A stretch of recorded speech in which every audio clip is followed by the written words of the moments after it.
The morning sun cast long shadows across the marble courtyard of the royal palace. Prince Jr. walked slowly along the covered walkway, his leather shoes making soft sounds against the polished stone floor.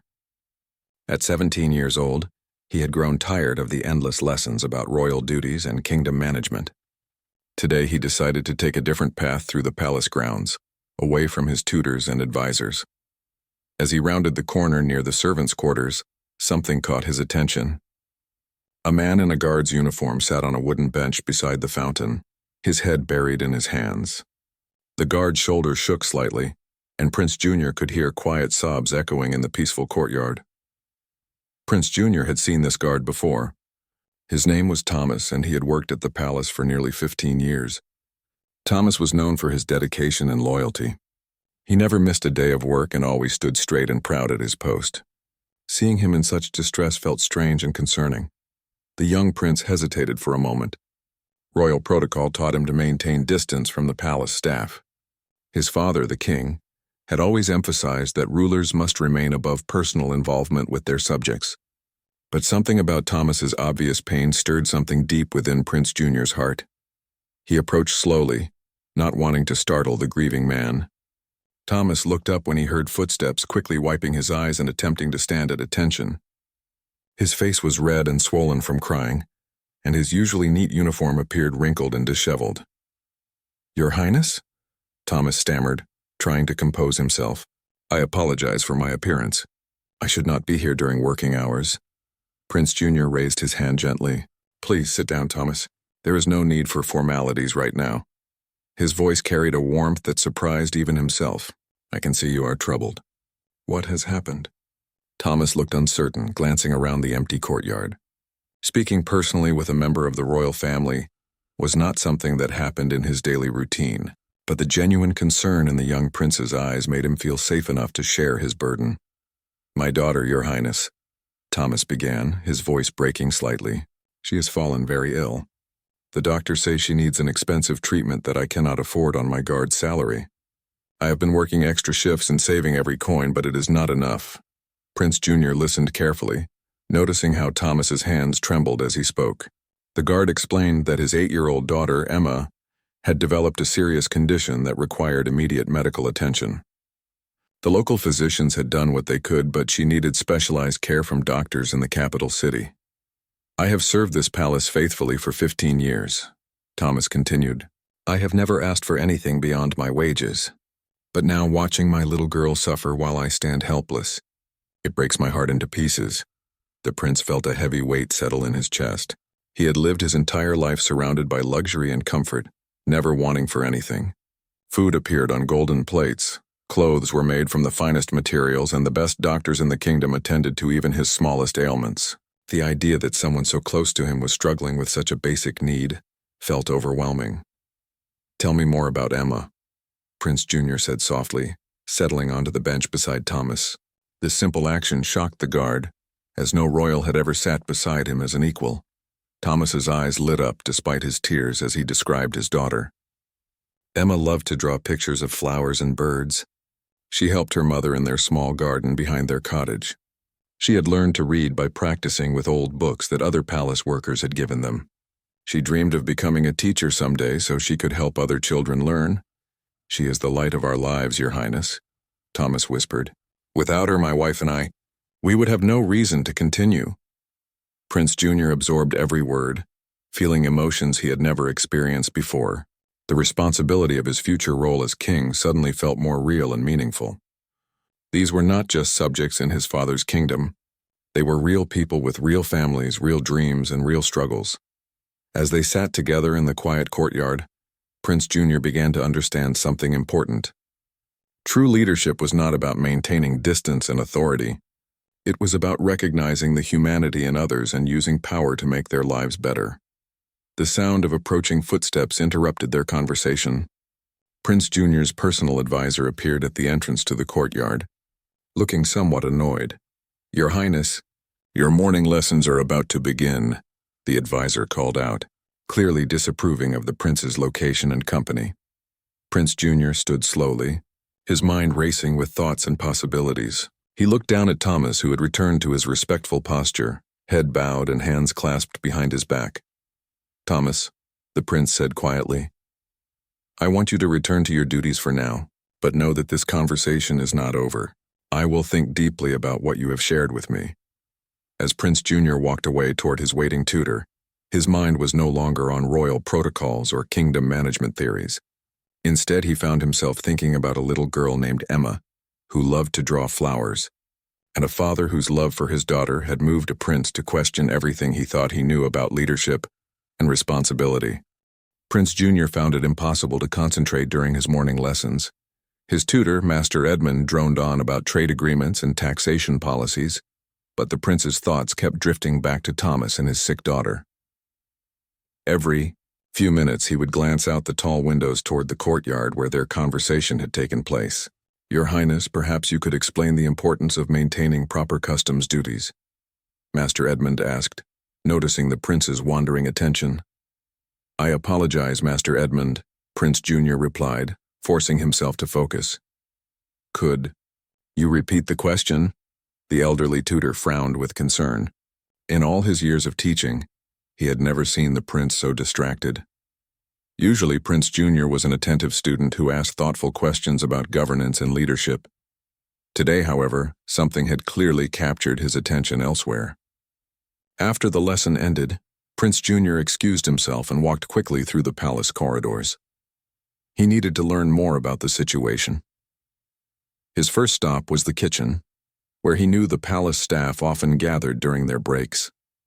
Cook Martha, a kind woman who had worked in the palace since before Prince Junior was born, was preparing vegetables for the evening meal. She looked up with surprise when the young prince entered her domain. "Your Highness, what brings you to my kitchen today?" she asked, wiping her hands on her apron. "Martha, I hope you can help me with something," Prince Junior said, trying to sound casual. "Do you know Thomas, one of our guards? I understand he has a daughter who is unwell." Martha's expression immediately became serious and sympathetic. "Oh yes, Your Highness. Poor Thomas and his family are going through such a difficult time. Little Emma has been sick for weeks now. The whole staff has been worried about them." She set down her knife and leaned closer, lowering her voice. "We have all been trying to help in small ways. Some of us have given them extra food from our own portions. Others have contributed a few coins here and there, but the amount needed for her treatment, it is far beyond what any of us can manage." Prince Junior learned that Emma's condition had worsened over the past month. The local healer had tried various remedies, but nothing seemed to help. The specialized doctors in the capital had examined her and determined that she needed an expensive procedure that could save her life. "Thomas works double shifts whenever possible," Martha continued. "His wife takes in washing and mending from other families in the village. They have sold everything they own of any value. But still, it is not nearly enough." The prince felt his chest tighten with each detail. He had never realized how much his subjects struggled with problems that seemed so easily solvable to someone with resources. "How much money do they need?" he asked quietly. Martha looked around nervously before answering. Discussing financial matters with the royal family felt uncomfortable for her. "I heard Thomas tell another guard that they need at least 50 gold pieces for the treatment and travel to the capital. For people like us, Your Highness, that might as well be 1,000. 50 gold pieces." Prince Junior tried to put this amount in perspective. It was less than what the palace spent on flowers for a single formal dinner. It was a fraction of what his father paid for one of his ceremonial robes. Yet for Thomas and his family, it represented an impossible sum that stood between their daughter and her chance at life. After leaving the kitchen, Prince Junior walked through the palace with new eyes. He noticed the golden decorations, the expensive tapestries, the elaborate furniture that filled every room. Each item probably cost more than most palace workers earned in a year. The contrast between his world and theirs had never seemed so stark. That evening, Prince Junior requested a private dinner in his chambers instead of joining his parents in the formal dining hall. He needed time to think without the usual royal ceremonies and conversations about court politics. As he picked at his meal of roasted pheasant and fine vegetables, he kept imagining Thomas sitting at a simple wooden table with his wife, both of them too worried about their daughter to eat much of their modest supper. He pictured little Emma, weak and pale, trying to smile for her parents while fighting an illness that was slowly taking her strength away. The more he thought about the situation, the more determined he became to take action.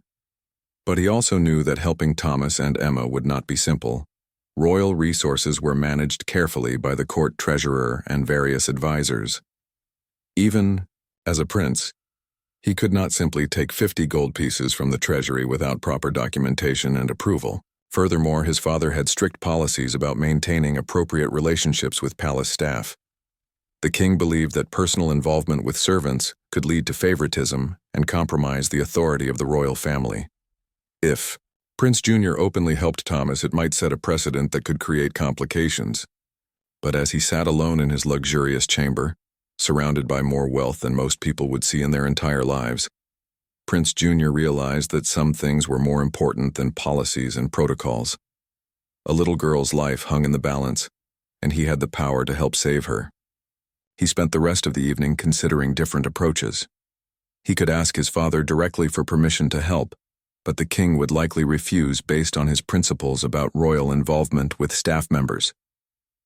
He could try to work through the court's charity fund, but that process would take weeks and require multiple approvals. As midnight approached, Prince Jr. made his decision. Sometimes true leadership meant taking risks for what was right, even when it went against established rules. Tomorrow, he would find a way to help Thomas and Emma, regardless of the potential consequences. The young prince finally fell asleep with a sense of purpose he had never felt before. For the first time in his life, he understood that being royal was not just about privilege and ceremony. It was about using that privilege to make a real difference in the lives of people who depended on him. Prince Jr. woke before dawn with a clear plan forming in his mind. He had spent most of the night thinking about how to help Thomas without causing problems for either of them. The solution he had developed was risky, but it felt like the right thing to do. He dressed quietly and made his way to his private study, where he kept his personal belongings and treasures. Among these items were several valuable pieces that had been given to him over the years as birthday and ceremony gifts. Most of them sat unused in decorative boxes, beautiful but serving no practical purpose in his daily life. Prince Jr. carefully selected a jeweled pendant that had been a gift from a visiting ambassador. A gold ring set with precious stones from his 16th birthday, and an ornate silver cup that he had received during his confirmation ceremony. Together, these items were worth far more than the 50 gold pieces Thomas needed for his daughter's treatment.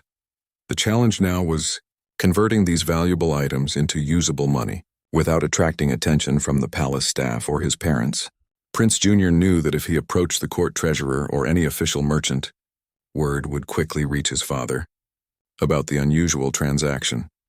He remembered hearing the palace guards talk about a merchant in the village who dealt in valuable items and asked few questions about their origins. This merchant, named Henrik, had a reputation for fair dealing and discretion. It was worth the risk to approach him. Prince Jr. wrapped the valuable items carefully in a cloth and concealed them in a simple leather pouch. He changed from his royal clothing into plain garments that would help him blend in with common people. Looking at himself in the mirror, he was surprised how different he appeared without his usual fine clothes and royal accessories. Getting out of the palace without being noticed required careful planning. The guards knew his face, but they were accustomed to seeing him in royal attire. Dressed as a common person and moving confidently rather than sneaking, he managed to walk past several guards who barely glanced at him. The village market was already busy with early morning activity when Prince Jr. arrived. Farmers brought fresh vegetables and bread, merchants set up their stalls, and people went about their daily business. The prince had visited the village many times for official ceremonies, but never as an ordinary person walking among the crowd. He found Henrik's shop tucked between a bakery and a cloth merchant's stall. The building was small and unremarkable from the outside, but through the window, Prince Jr. could see displays of jewelry, ornate weapons, and other valuable items. A bell chimed softly as he entered the shop. Henrik looked up from behind his counter, studying the young man who had just walked in. He was a middle-aged man with sharp eyes and calloused hands that spoke of years spent evaluating precious objects. "Good morning," Henrik said politely. "How can I help you today?" Prince Jr. approached the counter, trying to appear confident despite his nervousness. I have some family heirlooms that I need to sell. I was told you might be interested in purchasing quality pieces. Henrik nodded slowly. I deal in many types of valuable items. May I see what you have brought? Prince Jr. carefully unwrapped the pendant, ring, and silver cup, placing them on the counter. Henrik's eyes widened slightly as he examined each piece. Even without knowing their royal origins, he could see that these were items of exceptional quality and craftsmanship. These are remarkable pieces, Henrik said, picking up the pendant to examine it more closely. The workmanship is excellent and the stones appear to be genuine. May I ask how you came to possess such valuable items? They have been in my family for many years, Prince Jr. replied, which was technically true. Unfortunately, I need money urgently for a medical emergency involving someone I care about. Henrik spent several minutes carefully examining each item, testing the metals and studying the gemstones with a small magnifying glass. Prince Jr. watched nervously, hoping the merchant would not recognize the royal craftsmanship or ask too many questions about their origin. Finally, Henrik set down his tools and looked directly at the young man across from him. These pieces are worth considerably more than most people would bring to a shop like mine. I can offer you 75 gold pieces for all three items, which is a fair price based on their quality and current market value. Prince Jr. felt relief wash over him. 75 gold pieces was more than enough to cover Emma's treatment, and would even leave some extra money for the family's travel and living expenses during her recovery. That is acceptable, he said, trying to keep his voice steady. Henrik counted out the gold pieces carefully, placing them in a small leather pouch. As he handed the money to Prince Jr., he studied the young man's face once more. I have been in this business for many years, Henrik said quietly. I have learned to recognize when someone is selling valuable items out of desperation, rather than greed. Whatever medical emergency you are facing, I hope this money helps resolve it successfully. Prince Jr. thanked Henrik and left the shop quickly, clutching the pouch of gold coins. As he walked back toward the palace, he felt a mixture of excitement and nervousness. He had successfully obtained the money Thomas needed, but now he had to figure out how to give it to the guard without revealing where it had come from. On his way back through the village, Prince Jr. passed a small chapel where he sometimes came to pray during official visits.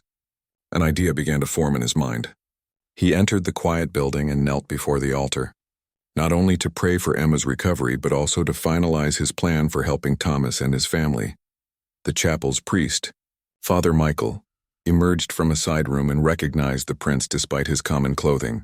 Your Highness, what brings you here so early in the morning and dressed so differently? Prince Jr. looked up at the elderly priest whom he had known since childhood. Father Michael had always been someone he could trust with important matters. Father Michael, I need your help with something that requires both discretion and kindness, the prince said. There is a family in great need, and I believe you might be the right person to help me assist them without creating complications. The priest listened carefully as Prince Jr. explained the situation with Thomas and Emma. Though he did not reveal how he had obtained the money for their treatment, Father Michael's eyes filled with compassion as he heard about the little girl's illness and her father's desperate attempts to save her.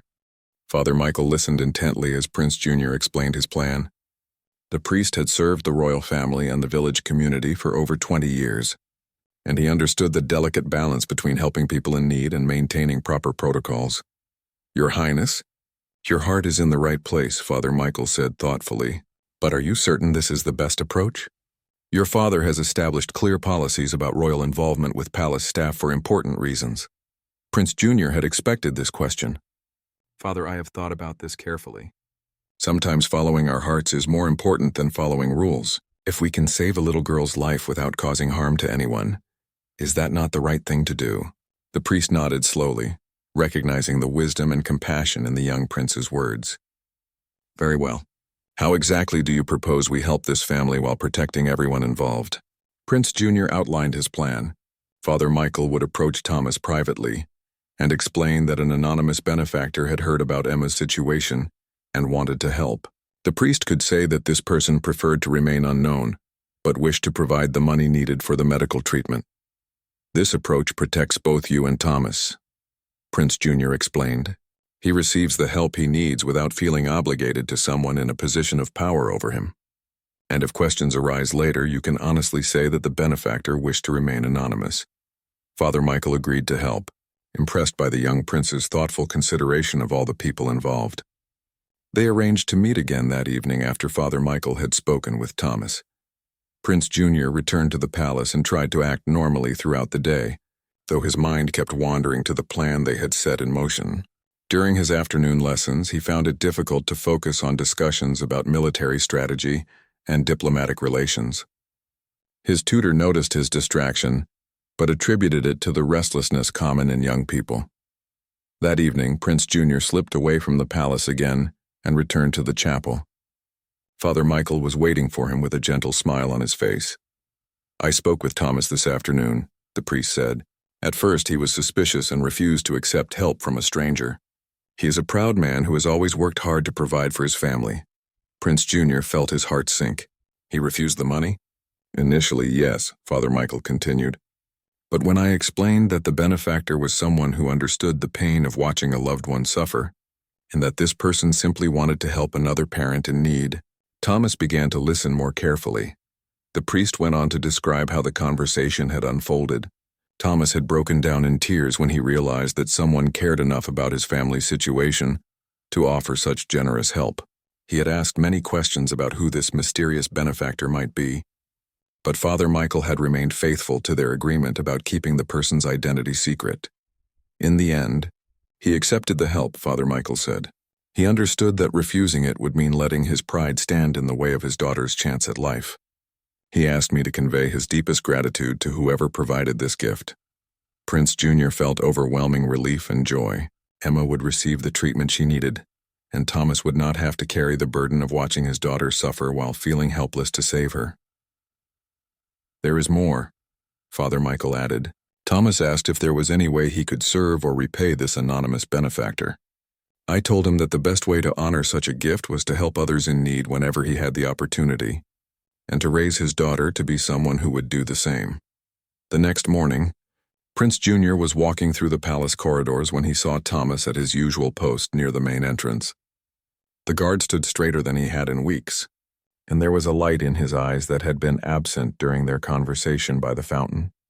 When Thomas saw Prince Junior approaching, he saluted smartly and greeted him with genuine warmth.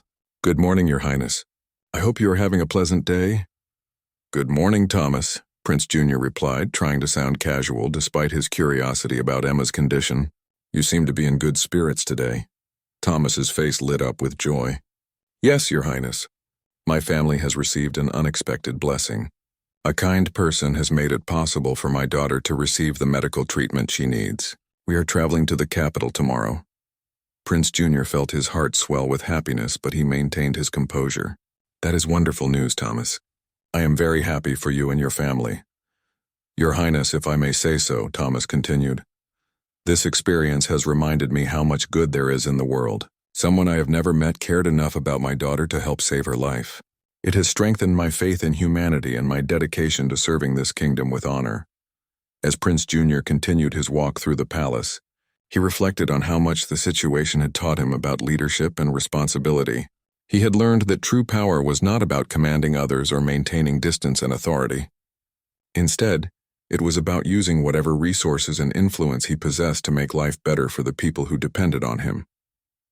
That afternoon, Prince Junior found himself paying closer attention during his lessons about governance and royal duties. When his tutor discussed policies about taxation and resource allocation, the prince asked thoughtful questions about how these decisions affected ordinary families like Thomas's. "Your Highness, you seem much more engaged with these topics today," Master Edmund observed. "Have you developed a new interest in the practical aspects of leadership?" "I have begun to understand that everything we do as rulers affects real people with real families," Prince Junior replied. "Every decision we make can either help or harm someone like Thomas and his daughter Emma." Master Edmund was pleased to see this development in his students' thinking. For years, he had tried to help Prince Junior understand that leadership was about service to others, rather than personal privilege. It seemed that something had finally sparked this understanding in the young prince's mind. As evening approached, Prince Junior stood at his window overlooking the palace courtyard, where he had first encountered Thomas in distress. Tomorrow, that same guard would be traveling with his wife and daughter to the capital, carrying hope instead of despair. Emma would receive the treatment she needed, and her family would have a chance at a happy future. Prince Jr. had learned an important lesson about the weight and responsibility that came with power, but also about the joy that came from using that power to help others. This experience would shape his approach to leadership for the rest of his life. 3 weeks passed before Prince Jr. saw Thomas again. The guard had been granted leave to accompany his family to the capital for Emma's treatment, and the palace had felt different without his familiar presence at the main entrance. Prince Jr. found himself checking that post frequently, hoping for news about the family's situation. When Thomas finally returned to his duties, the transformation in his appearance was remarkable. The worry lines that had marked his face for months had softened, and he carried himself with renewed confidence and energy. Most notably, he wore a genuine smile that seemed to light up the entire entrance hall. Prince Jr. approached Thomas during his morning walk, trying to contain his curiosity about Emma's condition while maintaining the proper distance expected of their different social positions. "Welcome back, Thomas," Prince Jr. said warmly. "I trust your time away went well?" Thomas's face immediately brightened further. "Your Highness, thank you for asking. Yes, the trip was successful beyond our greatest hopes. Emma received the treatment she needed, and the doctors say she is responding wonderfully to the medicine." The guard's voice carried a joy that was infectious. Prince Jr. felt his own spirits lift as Thomas continued to share details about their experience in the capital.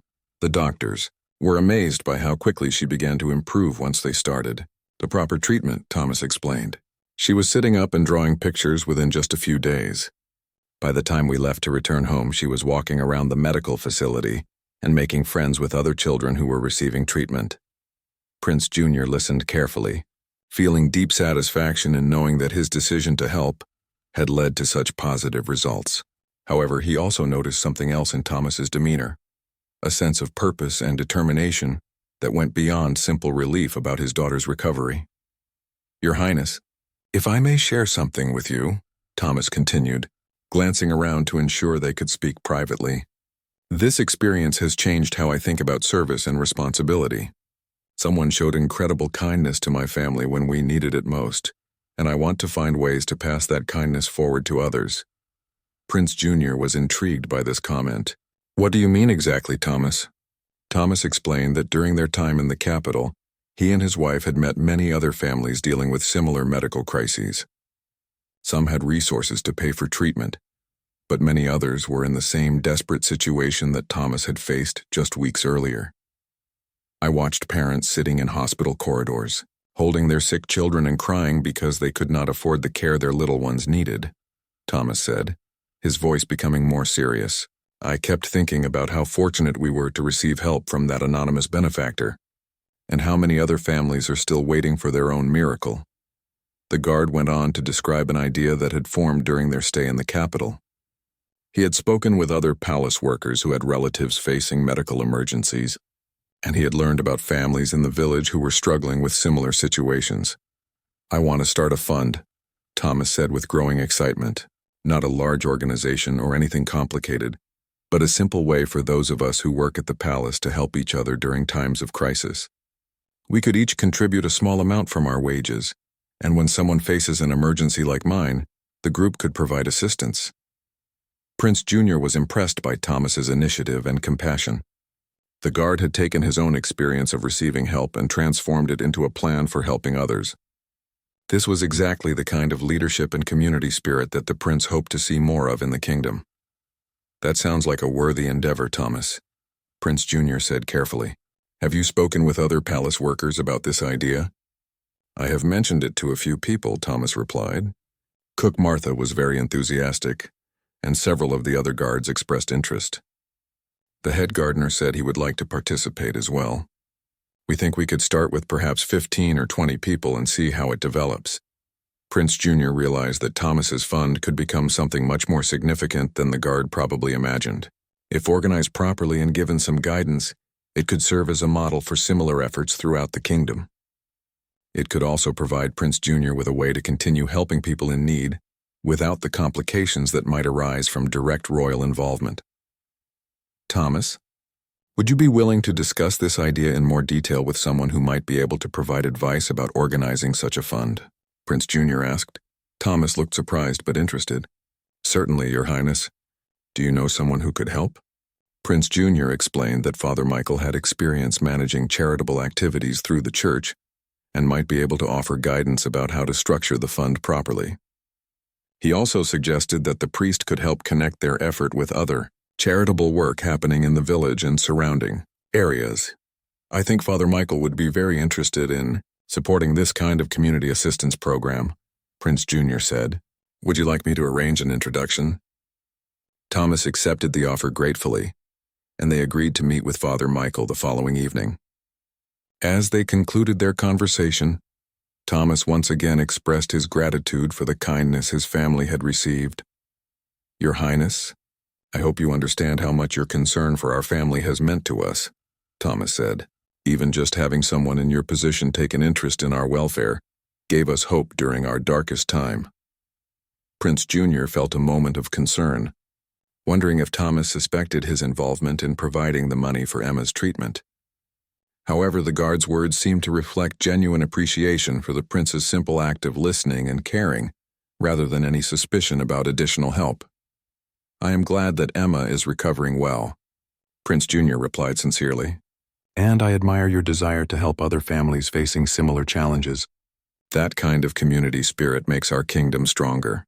As Prince Junior walked away from their conversation, he reflected on how much both he and Thomas had grown from their original encounter in the courtyard. Thomas had transformed his personal crisis into a plan for helping others, while Prince Junior had learned about the real impact that thoughtful leadership could have on people's lives. The prince began to see possibilities for supporting Thomas's fund in ways that could benefit the entire kingdom. If this small group of palace workers could successfully help each other during emergencies, the model could be expanded to other communities. It could become a way for people to take care of each other, while also reducing the burden on royal resources. Most importantly, Prince Junior realized that his role as a future leader was not just about making grand policy decisions or commanding armies. It was also about recognizing good ideas from any source and finding ways to help those ideas flourish for the benefit of everyone. The meeting between Thomas and Father Michael took place in the chapel's small meeting room, with Prince Junior present as a facilitator. The priest listened carefully as Thomas explained his vision for a mutual assistance fund among palace workers, asking thoughtful questions about how such a program might function. This is exactly the kind of community initiative that I believe our faith calls us to support, Father Michael said after hearing the full proposal. People helping each other during times of need creates stronger bonds and builds character in everyone involved. The priest offered to help Thomas develop a simple structure for the fund, including guidelines for contributions and procedures for requesting assistance. He also suggested connecting with similar efforts in neighboring villages to share ideas and best practices. I have worked with several communities that have created successful mutual aid programs, Father Michael explained. The key is keeping things simple and transparent, so everyone understands how the system works and feels confident about participating. Prince Junior contributed to the discussion by asking questions about potential challenges and suggesting solutions based on his studies of governance and organization. He was careful to frame his input as academic interest, rather than revealing any deeper involvement in the situation. Over the following weeks, Thomas's fund began to take shape. Word spread quietly among palace workers, and more than 30 people expressed interest in participating. Cook Martha became the treasurer, while Thomas took on the role of coordinator for outreach and communication. The first real test of the fund came when one of the stable hands fell from his horse and broke his leg severely. The injury would keep him from working for several weeks, leaving his family without income during his recovery. The fund provided enough money to cover their basic needs until he could return to his duties. Prince Junior watched these developments with growing satisfaction and pride. Thomas had taken a terrible personal experience and transformed it into something positive that benefited the entire palace community.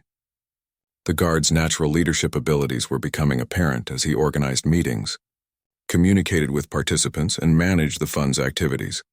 However, Prince Junior also began to notice that Thomas was working extremely hard to balance his regular guard duties with his new responsibilities for the fund. The guard often stayed late after his shifts to meet with other workers or handle fund business, and he was showing signs of exhaustion from the additional workload. During one of their casual conversations, Prince Jr. gently raised this concern with Thomas. "You seem to be putting a great deal of effort into the fund activities," the prince observed. "Are you managing to maintain balance with your other responsibilities?" Thomas smiled tiredly. "It is more work than I initially expected, Your Highness, but it feels important. Every time we help someone through a difficult situation, I remember how desperate my family felt when Emma was sick. If we can spare other families that kind of suffering, the extra effort is worth it." Prince Jr. admired Thomas's dedication, but he also recognized that the guard needed additional support to make the fund sustainable long-term. This presented an opportunity for the prince to provide help in a way that would benefit everyone involved. "Thomas, have you considered that this fund might be valuable enough to deserve some official recognition and support?" Prince Jr. asked carefully. Thomas looked puzzled. "What do you mean, Your Highness?" Prince Jr. explained that successful community initiatives sometimes received formal acknowledgement from the royal administration, which could include small amounts of funding or other forms of assistance. He suggested that Thomas document the fund's activities and results, which could be presented to the court's charitable council for consideration. If the fund continues to prove successful, it might serve as a model for similar programs in other parts of the kingdom, Prince Jr. said. "That kind of expansion could help many more families while also reducing the strain on you, personally." Thomas was excited by this possibility but also somewhat intimidated by the prospect of presenting their simple fund to official royal committees. "I would not know how to prepare such a presentation, Your Highness," Thomas admitted. "I am just a guard who wanted to help other people. I do not have experience with formal proposals or royal procedures." Prince Jr. had anticipated this response and was prepared with a solution. "Father Michael has experience with charitable organizations and formal presentations. He could help you prepare the necessary documentation. And if you would like, I could review the materials to ensure they meet the requirements of the charitable council." Over the next month, Father Michael and Thomas worked together to create a comprehensive report about the fund's activities, impact, and potential for expansion. Prince Jr. provided guidance and suggestions, helping them present their work in terms that would appeal to royal administrators and policymakers. The final document was impressive in its clarity and thoroughness. It included detailed records of contributions and assistance provided, testimonials from families who had been helped, and a clear plan for expanding the program to other communities throughout the kingdom. When Prince Jr. reviewed the completed proposal, he felt genuine pride in what Thomas and Father Michael had accomplished. The guard had evolved from a desperate father seeking help for his sick daughter into a community leader with a vision for helping others facing similar challenges. "This is excellent work," Prince Jr. told Thomas when they met to review the final document. "I believe the charitable council will be very interested in supporting this program." Thomas beamed with satisfaction, but then his expression became more serious. "Your Highness, I want you to know how much your encouragement and guidance have meant to this effort. Without your support, I never would have had the confidence to pursue something like this." Prince Jr. felt a warm sense of fulfillment. By supporting Thomas's initiative rather than simply solving problems directly, he had helped create something that could benefit many more people than any single act of charity. He had also learned valuable lessons about leadership through collaboration and empowerment, rather than command and control. "Thomas, you have done something remarkable here," Prince Jr. replied. "You took your own difficult experience and used it to create something that helps others. That kind of leadership and compassion is exactly what makes communities strong and kingdoms prosperous." As they concluded their meeting, both men understood that their relationship had evolved far beyond the formal boundaries typically maintained between royalty and palace staff. They had become partners in an effort to make life better for people in need, and both had grown as leaders through the experience. Prince Jr. walked away from the meeting knowing that he had discovered something important about effective leadership. The best leaders did not just solve problems for others, they empowered others to solve problems themselves and create lasting positive change in their communities. 6 months after that emotional morning encounter in the palace courtyard, Prince Jr. stood before the Royal Charitable Council presenting Thomas's Mutual Assistance Fund proposal. The council members, composed of senior advisors and community leaders, listened intently as the prince explained how this grassroots initiative had grown from a single guard's desire to help others. "This fund represents the best qualities of our people," Prince Jr. told the council. "It demonstrates that when we give individuals the tools and support they need, they will create solutions that benefit entire communities." The council approved not only formal recognition for the fund but also provided modest financial backing to help expand the program to 3 neighboring villages. They also appointed Thomas as a special advisor on community assistance programs, giving him official status and resources to develop similar initiatives throughout the kingdom. Thomas's reaction to this news was a mixture of joy, pride, and overwhelming gratitude. When Prince Jr. informed him of the council's decision, the guard was speechless for several moments before finding his voice. "Your Highness, when I was sitting by that fountain crying about my daughter's illness, I never imagined that such pain could lead to something so positive," Thomas said, his eyes glistening with tears of happiness. Emma's recovery was miracle enough, but to see that experience grow into something that helps so many other families, it feels like more blessing than one person deserves. Prince Jr. had arranged for Thomas to bring his family to the palace for a small celebration of the fund's official recognition. When Emma arrived, she was a vibrant, healthy 8-year-old girl with bright eyes and an infectious smile. She carried a drawing she had made specifically for Prince Jr., a colorful picture of the palace with flowers blooming all around it. "I wanted to draw something beautiful for the prince who has been so kind to my father," Emma explained as she presented her artwork. "Papa told me that you helped give him confidence to start helping other families like ours." As Prince Jr. accepted the drawing, he realized that Emma would never know about his secret role in saving her life, and that was exactly as it should be. The most meaningful help was often that which allowed people to maintain their dignity and feel empowered rather than dependent. The success of Thomas's fund had caught the attention of King Julius, Prince Jr.'s father. The king had initially been skeptical about his son's involvement with palace staff, but the positive results were undeniable. Communities throughout the kingdom were beginning to adopt similar mutual assistance programs, reducing the burden on royal resources while strengthening local bonds.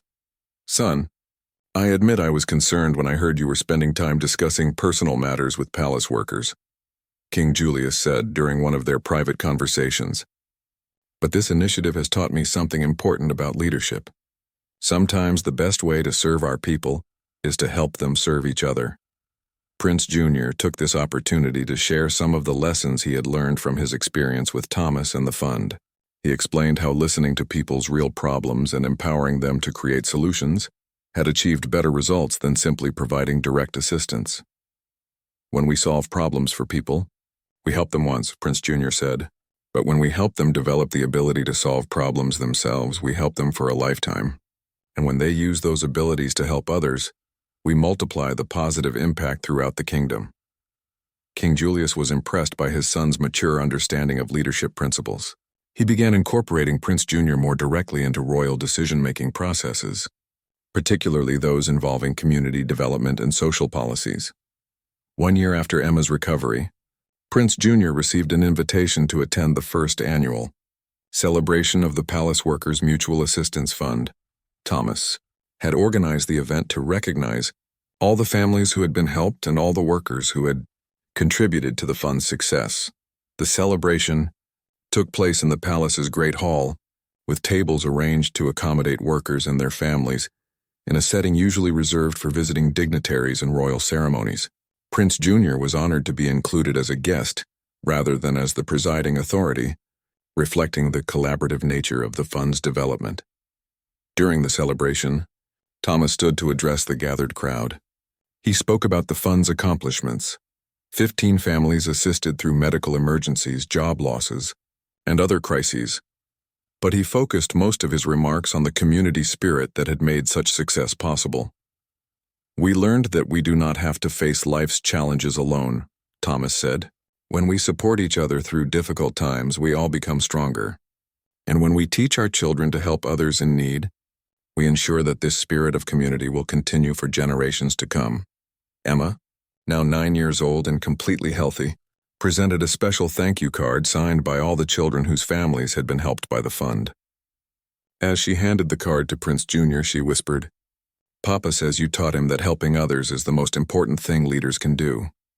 As the celebration continued around him, Prince Jr. reflected on how much his understanding of leadership had evolved since that morning, when he first encountered Thomas's distress.